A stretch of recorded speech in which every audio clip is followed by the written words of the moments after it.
Hello everyone, I am Indu Sangwan and welcome back to light your dreams.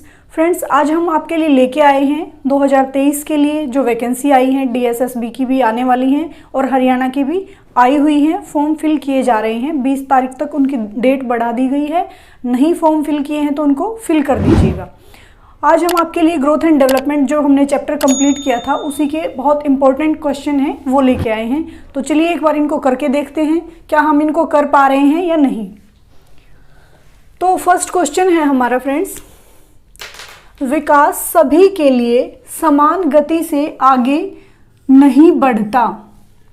पहले आपको question को ध्यान से पढ़ना है। क्या कहा है? विकास है जो वो सभी के लिए समान गति से आगे नहीं बढ़ता। यह विकास के किस सिद्धांत पर बेस्ड है, किस सिद्धांत पर आधारित है? यह बात कि विकास है जो वो सभी मनुष्यों के लिए, सभी ह्यूमन बॉडी का जो विकास है वो समान गति से आगे नहीं बढ़ता। ये बात कौन सा सिद्धांत कहता है विकास का, जो हमने लास्ट क्लास में ही प्रिंसिपल किए थे, उनमें से ये सिद्धांत किसके अंदर आती है ये बात कि आगे नहीं बढ़ता सभी का समान गति से? एक बार आप खुद करके देखिए, वीडियो को रोककर पॉज करके आप खुद से सोचकर आंसर दीजिए। तो इसका आंसर क्या होगा? Principle of dissimilarity. हमने किया था ना कि जो सभी का विकास है वो समान गति से आगे नहीं बढ़ता, यानी कि कभी हमारी सभी की ग्रोथ और डेवलपमेंट अलग कम ज़्यादा हो सकती है, तो समान गति से आगे नहीं बढ़ता। तो किस पर आधारित है? इसका आंसर हो जाएगा, यहाँ लिख लेंगे हम, प्रिंसिपल ऑफ डिसिमिलरिटी।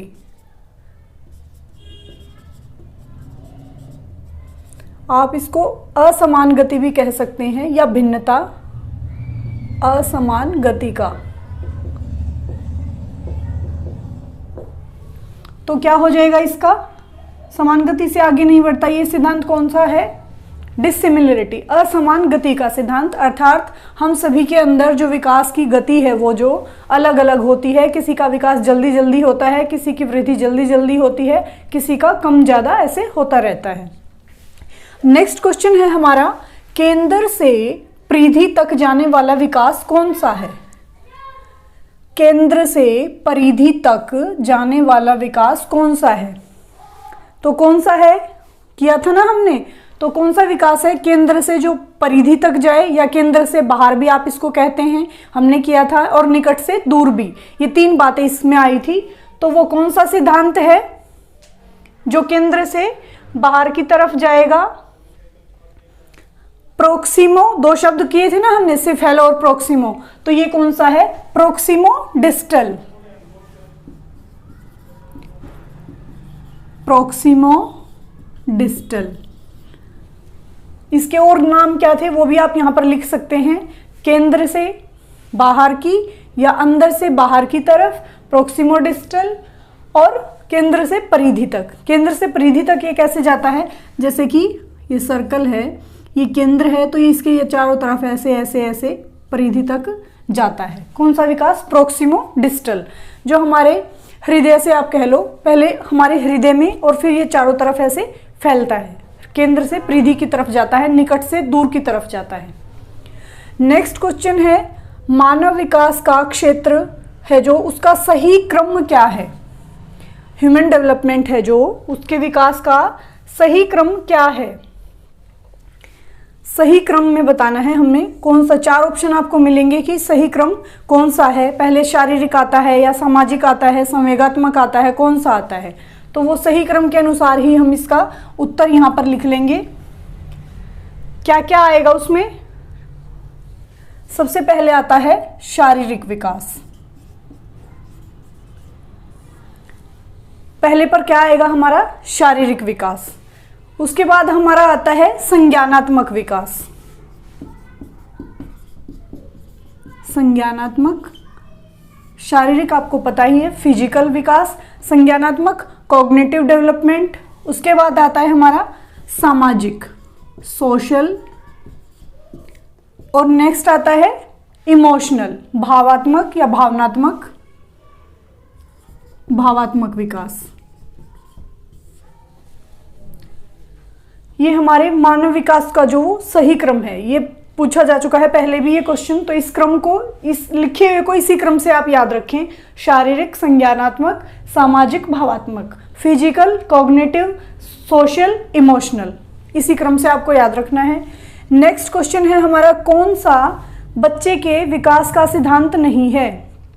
आपको 4 ऑप्शन दिए गए हैं, इनमें से आपको बताना है, और क्वेश्चन को ध्यान से पढ़ना, नहीं को ध्यान से पढ़ा करो। हम कई बार जल्दबाजी में पढ़ लेते हैं और क्वेश्चन गलत हो जाता है, तो इस बात का ध्यान रखें।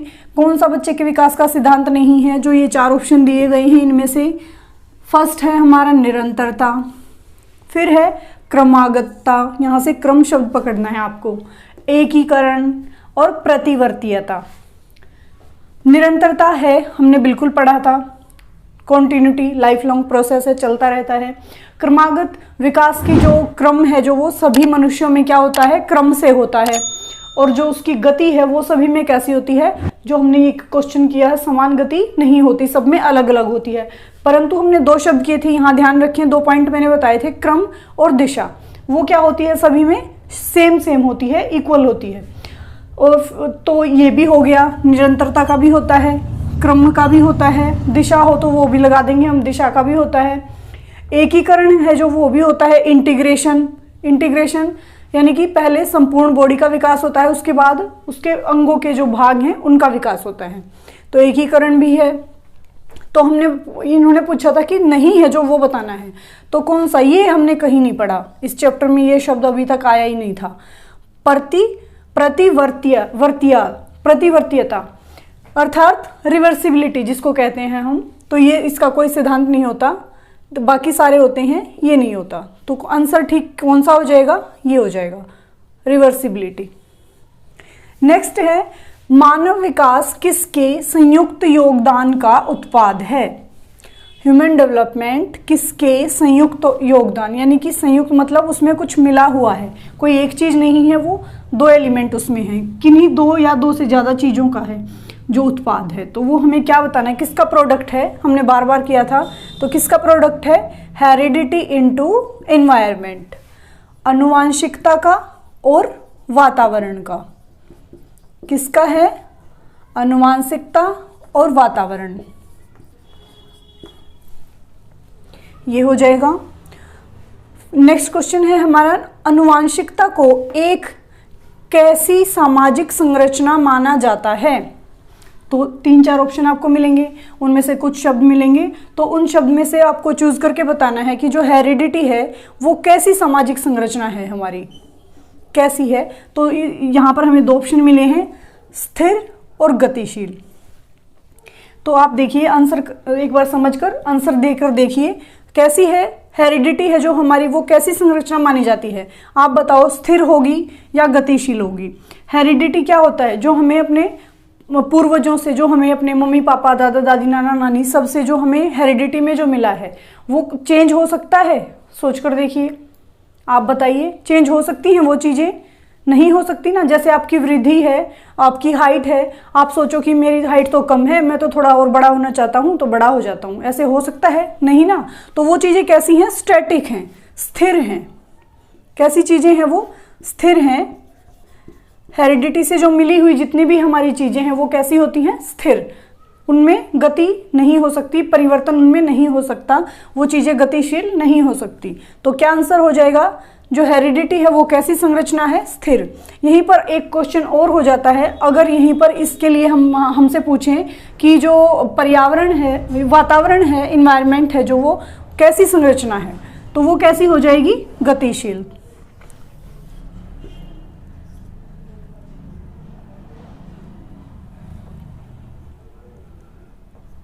कैसा है हमारा इन्वायरमेंट, जो वो है गतिशील। कैसे है गतिशील, आप अपने इन्वायरमेंट को चेंज कर सकते हैं, जैसे आप जहाँ भी रह रहे हैं, कल को आप दिल्ली कहीं भी अपनी जगह को चेंज कर सकते हैं, अपना इन्वायरमेंट चेंज कर सकते हैं, इसलिए वो कैसा है, गतिशील है।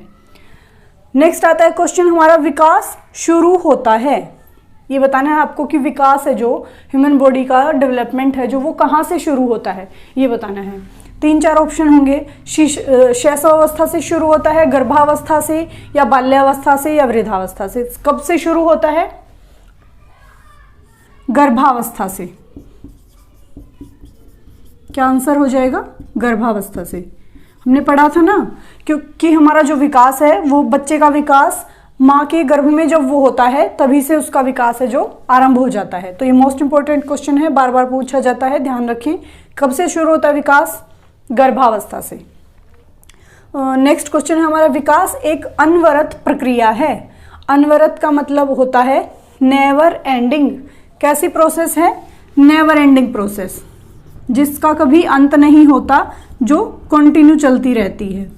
कंटिन्यू बोलते ही आप समझ गए होंगे कैसी प्रक्रिया है, नेवर एंडिंग है, अनवरत है। यह किस सिद्धांत पर आधारित है ये बताना है हमें। विकास है जो वो एक अनवरत प्रक्रिया है, ये बात, ये लाइन किस सिद्धांत पर आधारित है? तो किस पर आधारित है? प्रिंसिपल ऑफ कॉन्टिन्यूटी, निरंतरता के सिद्धांत पर। क्या आंसर हो जाएगा? निरंतरता के सिद्धांत पर।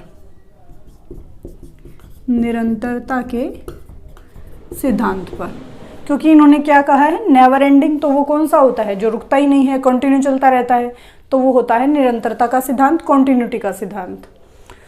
नेक्स्ट क्वेश्चन आता है हमारा, कौन सा शब्द बच्चे की शारीरिक वृद्धि, एक शब्द आया यहाँ पर, इसको ध्यान रखें, शारीरिक वृद्धि को अच्छी तरह वर्णित करता है?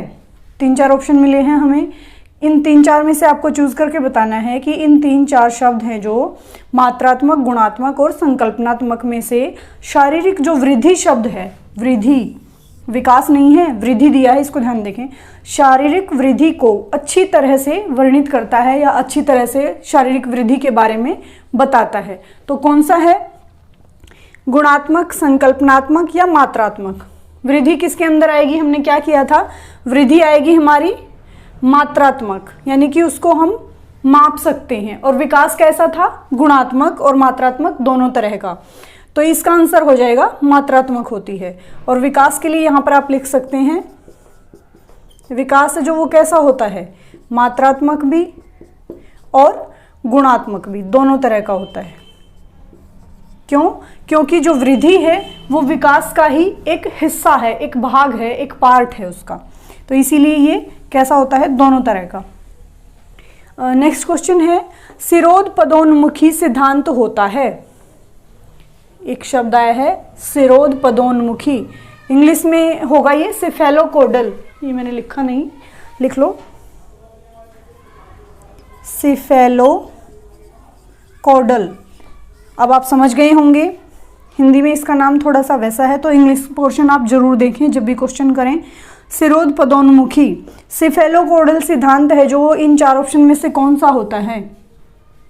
सिर से पैर की तरफ, अंदर से बाहर की तरफ, पैर से सिर की तरफ, या बाहर से अंदर की तरफ?